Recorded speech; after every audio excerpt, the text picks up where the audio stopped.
USA Volleyball has finally announced the 30-man roster for the 2026 VNL. That's right, the all-time GOAT, Mr. Karch Garai, who is now going for the proverbial volleyball cycle, leading the men's national team to what would be a legacy gold medal at the 2028 LA Olympics. Karch Garai has finally announced the 30-man roster, the 30 athletes who will be competing for the US at the 2026 VNL. And now, from what I have heard, Karch did put it out there in the ethos that if you were not a part of the roster this summer, if you were not in Anaheim in the gym this summer, you would not be considered for the Olympics moving forward into 2028. Now, of course, there's got to be some exceptions there just due to, medical reasons, injuries, all of those things. But essentially, the players that we see on the team this year are going to be the players who are majoritarily going to be competing to represent USA at the home Olympics in, one of the homes of volleyball in Los Angeles, of all places, in 2028. So let's jump over to the roster, starting with the setters. Micah Christensen, one of the best setters in the world, is back. You've also got Micah Ma'a, and then a couple of young guns. Andrew Rowan is back for another season after having finished things up at UCLA, and Tread Rosenthal out of Hawaii, fresh off an NCAA national championship. Now moving over to the outside hitters, the man, the myth, the legend himself, Mr. Matt Anderson. You've also got Ethan Champlin. TJ DeFalco is back as well. Jordan Ewart, Nolan Flexen, Sean Kelly, Jacob Pastor, Zach Ramba, and of course, Cooper Robinson. Now, down the middle, you'll see Taylor Averill, fan favorite, Jeff Gendrick, Matt Knigley, Mike Marshman, Merrick McHenry, Wesley Smith, Parker Tompkinson, Cameron Thorne, and Daniel Wetter. In the opposite position, which I think is going to be spicy, you have Kyle Ensing, Gabby Garcia Fernandez, or GGF, Jake Haynes back on the roster, and Cole Hartke. And in the libero position, of course, you have Eric Shoji leading the way. And then you've got Kyle D'Agostino, Troy Gooch, and Mason Briggs, who will be competing for that L spot. Now, before we jump into looking at this roster, obviously there's going to be a few players who aren't here. First and foremost, you have Aaron Russell, who's coming off an MVP-like season and winning a Plus Liga and going all the way to the Champions League finals with Zawiercie. Now, Russell did play a lot of minutes this year. Zawiercie played in literally every single competition possible. They played in the Champions League. They played in the Club World Championships. They went all the way to the finals in the Champions League and the Plus Liga. So he had a very long season. We know he had a little bit of surgery last year, so I wouldn't be surprised if, he was a little banged up and that's why he wasn't on the roster. But he's one of those guys that if he doesn't play this summer, I'm sure the door will still be open for him to come back next year. And I think the same thing goes for Thomas Jischke, who is also not on this roster. Now, Jischke did battle some injuries playing for Galatasaray this year in the Turkish league. So that, to me, is why he's not on this roster as well. Another guy who's injured and a guy who we saw last year on this team and another guy who had a fantastic season is setter Quinn Isaacson. He suffered an injury at the end of the year playing for Zaxa and isn't ready to go for this summer, so he is not on this roster. It's too bad because I really love watching Isaacson set. And then you've also got a couple of Olympians who I think a lot of people were expecting to come back. David Smith has retired from the national team. He's still playing professionally. And Max Holt is also no longer with the team. And then finally, I know there's a lot of noise out there about Dylan Klein, out of USC, but it does seem like Klein will be pursuing a life outside of volleyball once he's done at USC. And, if you're not going to be playing professionally, you can't be on this roster. And those are some of the notable guys who are not on this roster. Now, the reality is that this roster is a mix of win now and plan for the future. And I've kind of broken it down into three types of groups of guys. You got the main guys, it's 8 Olympians returning to this roster. It's the guys that everyone knows and loves, the heart and soul of USA Volleyball. Those main guys. Then you've got the bubble guys, and the bubble guys are all, I'm not going to call them young, but they're a little bit younger. They probably only joined the roster last year, and they're kind of trying to find a little bit of a place for themselves. And because you've also got another tier of guys, the young guys, right? A bunch of 19 and 20-year-olds who are coming up, and they are clearly coming into the gym to prepare for past 2028. Looking past 2028, these are some of the guys who will be leading this team. These are guys to me like Tread Rosenthal, Cole Hartke, Wesley Smith, Parker Tompkinson, Zach Rama, and Sean Kelly. I mean, other than a libero there, you've got pretty much every position in those 6 guys, right? You've got a setter, you got 2 middles, you've got an opposite, you've got 2 outsides as well. So those are going to be core guys who I think we're really going to see push this team forward past 2028 and beyond. Now, some of these guys are eligible to play for the U21 team, but none of these guys are on that roster. So I'm really looking forward to see if they're going to be on the B team and leading the charge at, the Pan Am Cup and the NORCECA Final 6 later on this summer. I think it's clear that, USA Volleyball is looking to the future. They're bringing in some young guys into the gym to start learning about the culture and what's needed to play at that level. I honestly don't expect to see any of these young guys traveling, and I expect them even less to see any court time, but they are still obviously like the future of this program. And for the bubble guys, I think there's going to be a lot of position battles, not only for spots on this roster at the World Championships next year and at the Olympics in 2028, but also, what is this team going to look like past moving forward? Guys like Matt Anderson, obviously he's 39 years old. He's not going to be playing past LA. Eric Shoji, he has made it very clear he wants to play in LA, but past that, I doubt we're going to see him. Even a guy like Aaron Russell probably won't be around too. I think Micah probably will still be just because he's a setter. So his longevity is a little bit longer. And I mean, he's still very much at the top of his game as well, but there's going to be a lot of interesting battles going on the roster that are going to determine, I think, starting spots for kind of a few years to come. Now, obviously, there is eight Olympians on this roster from the 2024 Paris Olympics. And I think the first guy we need to look at is that guy right there, Matt Anderson. Now, we have known for a little bit, this is an article from January 1st on the FIVB that, Matt Anderson was already planning to return for 2026 after a hiatus last season. That really wasn't much of a surprise. Give him a little bit of time off to rest and get ready because this man is 39 years old, right? And he's still playing at a very, very high level. He is still one of the big pieces for this team. Now, he is coming off maybe a lower usage season playing for the Sakai Blazers in the SV League.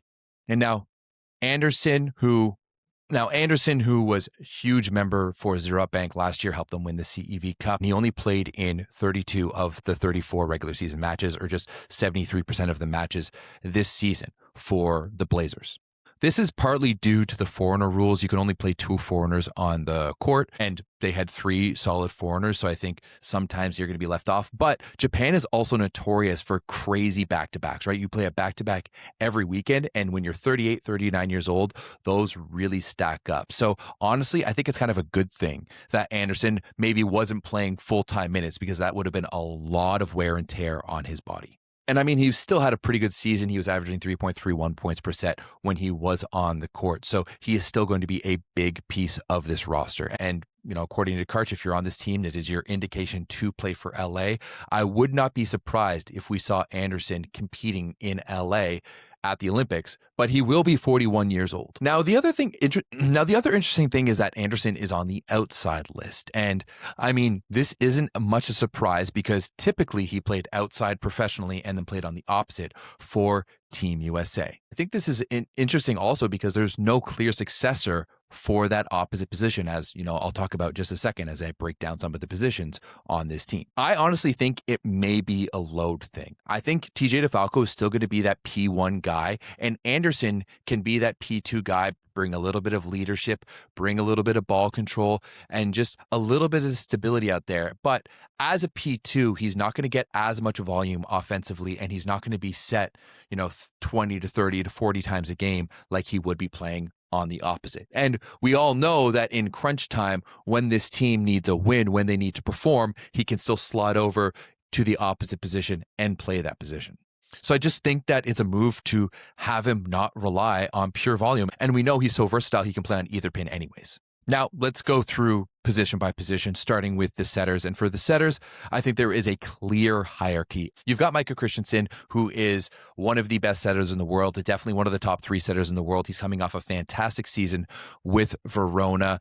And I mean, I think when you have Christensen leading your offense, you always have a chance to win games, bar none. I mean, look what he did with this team at the World Championships last year. Christensen runs one of the best offenses in the world. He's very accurate as well. He's the hands down starter. Then you have Micah Ma'a, who is coming off maybe a bit of a challenging season in Russia where his Fakol team finished outside of the playoffs. But from all reports, it sounds like he actually had a pretty good personal season. But it was just him and really Yuri Romano who were able to do anything on the roster. They lacked any other firepower out there. So to me, Ma'a is the clear number 2.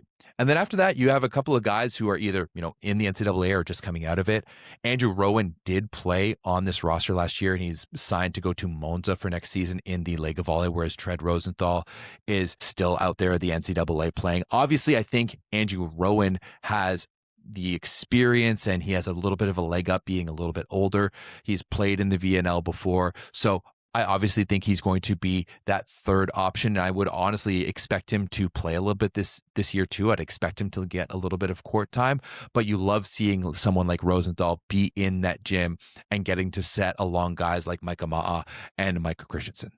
Honestly, when it comes to the setter group, I don't think there's really a bubble group. You've got the 2 Micahs who have been there. You've got Andrew Rowan, who by all accounts is kind of the next guy up. And then you've got Tread Rosenthal, who is one of those young guys who's just going to be learning as much as possible.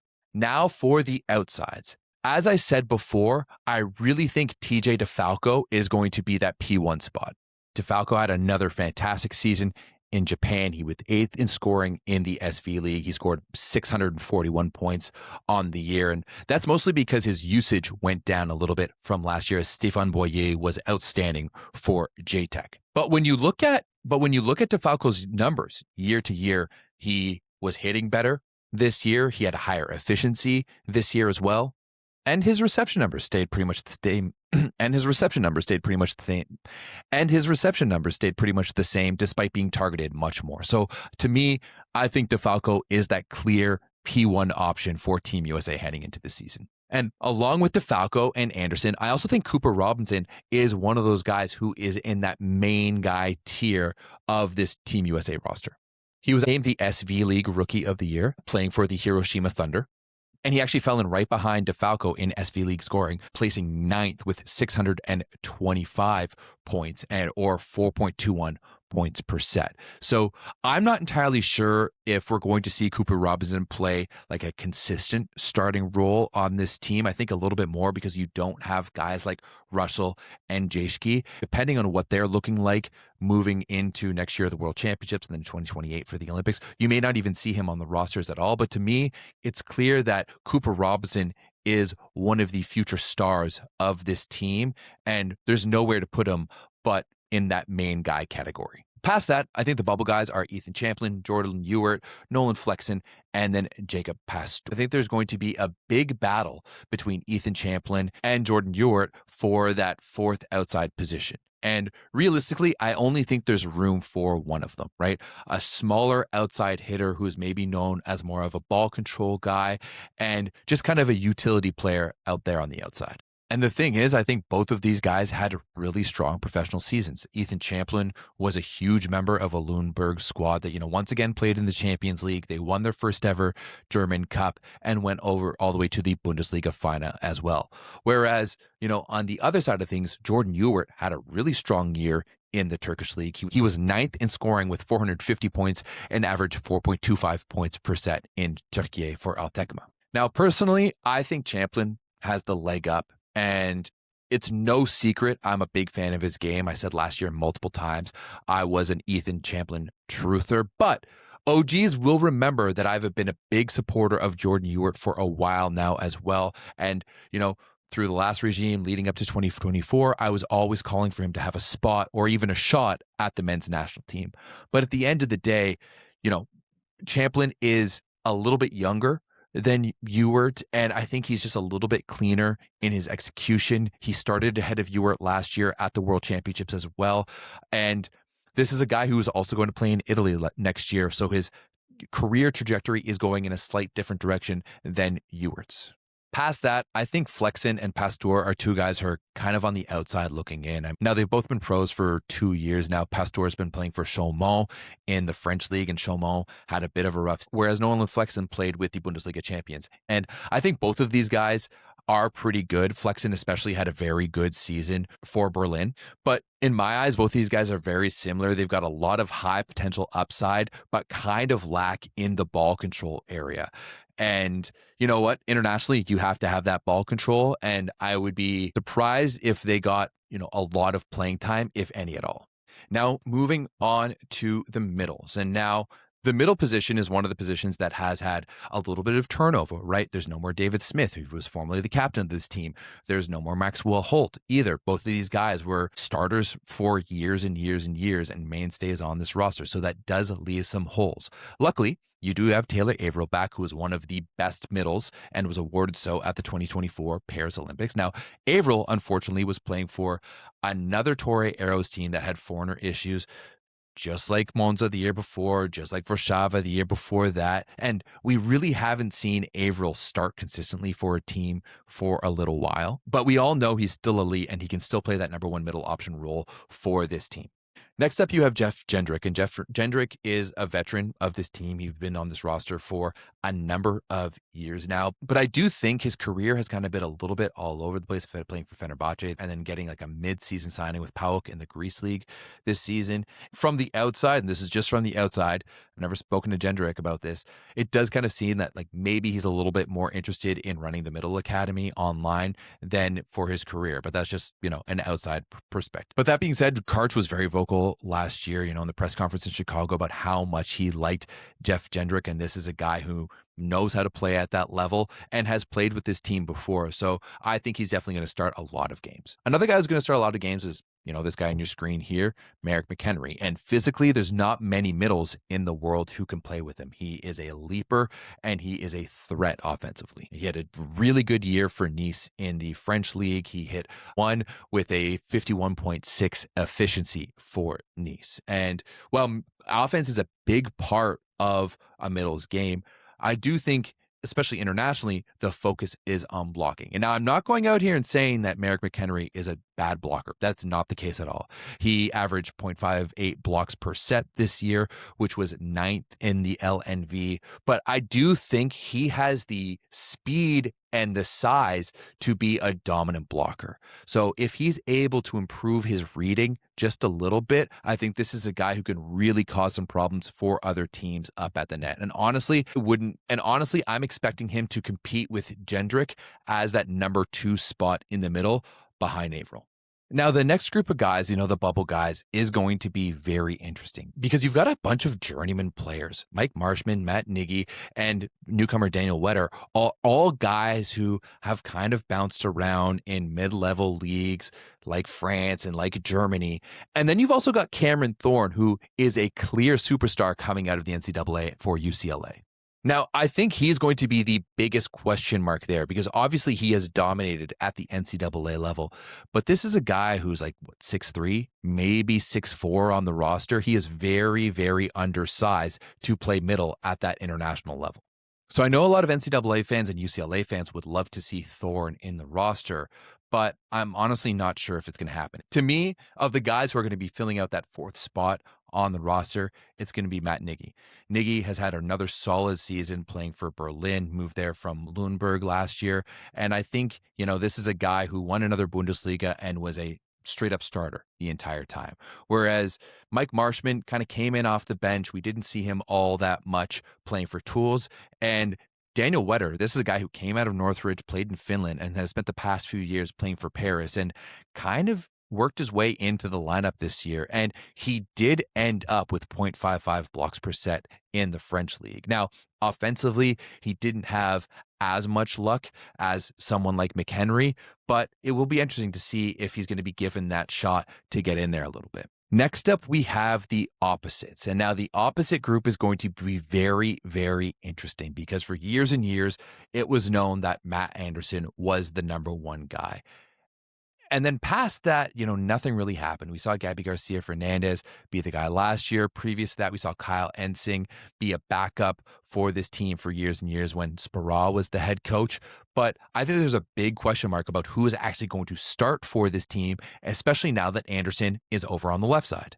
Once again, I think a guy like Cole Hartley, he had a great year at Pepperdine, but I don't think he's ready to be in the VNL just yet. So it's really between Ensing, Garcia, and Haynes. And these are three guys who are kind of in similar positions in their careers. Ensing and Garcia are both in very similar positions. They both play for top teams in the world who are competing for trophies. Ensing at Zavierci, Gabby Garcia playing for Trentino. But both of them come off the bench for those teams. So they're not getting starting minutes consistently on the professional level. Whereas Jake Haynes, who maybe plays in a lesser league, is over there playing in Berlin. And now Jake Haynes has come off another fantastic year. He was the MVP for Berlin, MVP of the Bundesliga, and led them to another title after a really rocky start to start the season. And now, I'll be honest, I love the fact that Jake Haynes is on this roster. This is a guy who is a guaranteed 20 points in a game. He knows how to go out there and get you 20 on any given night. This is a guy who knows how to be a number one option, and he knows how to be a volume scorer. He knows how to handle a lot of volume. Now, with the talent on the left side Team USA has, and the way that Micah runs the offense, you don't necessarily need to be a volume scorer, but Jake Haynes can definitely play that position, and he's a guy that you can just jack up high balls to and let him swing away. Of course, the big question about Jake Haynes is his, not attitude, but maybe temperament on the court.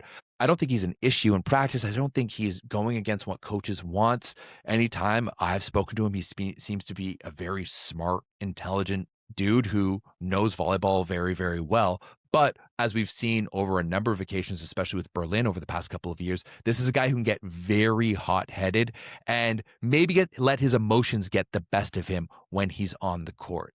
And it's clear Sparrow wanted nothing to do with that. He played on this team in 2023. We didn't see him at all in 2024. But I'm interested to see how that will mesh with Karch Kiraly, because there's no question about it. You can't go against the GOAT. And then with Ensing and Garcia, I think on Ensing's side of things, you've got a really high floor. This is a guy who's going to go out and do his job and do it well, but that ceiling is a little bit lower. He's not necessarily a guy who's going to be a go-to option. He needs to play in a system that's really going to create some space for him to score, because he's a very undersized opposite. Luckily, you do have Micah out there, so there is a bit of a possibility. But then on the other hand, you have Gabby Garcia, and Garcia, he's a phenomenal server. He was the best server last year at the World Championships, and we've seen him come off the bench and wreak havoc for Trentino as well.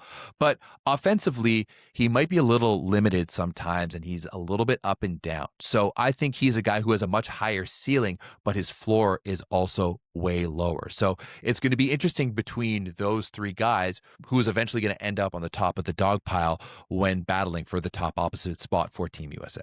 And now finally, we have the liberos. And now Eric Shoji is still the number one option. I think there's no questioning that. He may not have had the season that he was hoping or everyone was expecting at Resovia this year, but there's no question about it. This guy is still elite. But at 36 years old, I don't think there's any doubt that LA is probably going to be the last Olympics we see him playing in.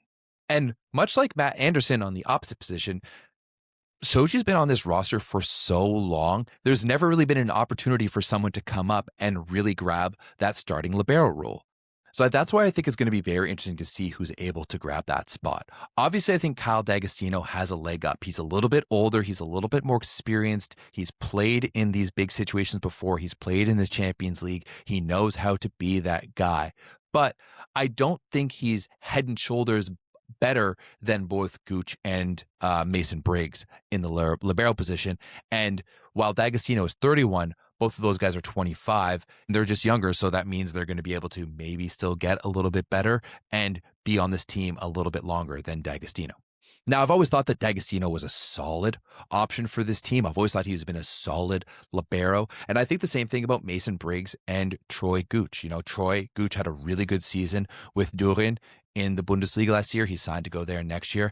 And Briggs had a really solid season playing alongside McHenry for Nice in the French league as well. There's really not that much that separates either three of these guys to fall in behind Shoji. So I think that's going to be another interesting battle. And a lot of these battles are going to be happening in the gym in Anaheim in practice, but I wouldn't be surprised to see Karch start all three of them any given point throughout the VNL, maybe give Shoji a little bit of rest and just put them out there to see what they can do. Now, looking at the VNL, because much like the women, they're already qualified for the Olympics, so the NORCECA championships really don't matter for this Team USA. I think with guys like Anderson, like DeFalco, like Averill coming back, this is a team that has a chance to make some damage. You know, especially we saw France is sending a younger team. We see Italy, who's going to be sending a lesser team as well. Poland is going to be missing some guys. I fully expect this American team to be in the mix, to be in the finals, to compete to get into the semis, and possibly grab a medal when it all comes said and done in China at the end of the VNL. I think any time you have Michael Christensen running an offense, you have a chance to win. That's just the way I feel. And I think that's obviously clear to me. Like, look at what he did with Verona. Look what he's done in the past with other teams. Like, this is one of the best setters in the world. And much like a quarterback in football, if you have a fantastic setter, that's going to give you a leg up on other teams. But at the same time, you're seeing other countries bring in really good young guys who are ready to compete and be stars now. And I'm not entirely sure if Team USA is going to have that same firepower, right? Their team is mostly going to be the same as what we saw in Paris in 2024. And those other younger guys are going to be mostly role players coming in. So I think it's going to be really interesting to see where this team actually stacks up internationally. But once again, as I said, I fully expect them to be in the mix of things once it comes down to crunch time and the VNL finals later on in July. Now, the reality is this roster isn't complete without especially Aaron Russell, but also Thomas Jaschke. And I guess we'll have to see but I guess we'll have to wait until next year to see if they're going to be a part of this roster for the World Championships and the Olympics moving, right? Russell, especially the way he's playing right now, is definitely one of the best outsides in the world and just brings a lot more star power and options to this team. And Jaschke brings a lot of depth as well. But I really like the way this team is made up, you know, with those three different tiers of guys. I love how they're bringing younger guys into the fold. And I love what the future looks like with these guys, especially guys like Andrew Rowan and Cooper Robinson. These are guys who I think, even though they're a little bit younger, are ready to step in now and take over some minutes at the VNL and kind of lead that next charge past 2028. And while there's no way Karch Kiraly is ever going to talk about this, you can't deny that there is a huge legacy factor in going after a potential gold medal in 2028 at home in LA. He is the undeniable GOAT of volleyball. He's the only player to win gold in both indoor and beach at the Olympics. He's also won gold as the head coach of the women, and that is included in 4 Olympic medals. So if he is able to go out and lead Team USA to gold in LA, where he started his career, where he grew up playing on the beach, was an AVP star, you know, all of these things, the legacy just piles on itself. And there's no doubt about it that that's what he's going for. And I'm not saying there's a lot of pressure, because this is Karch we're talking about, and he knows how to deal with that pressure.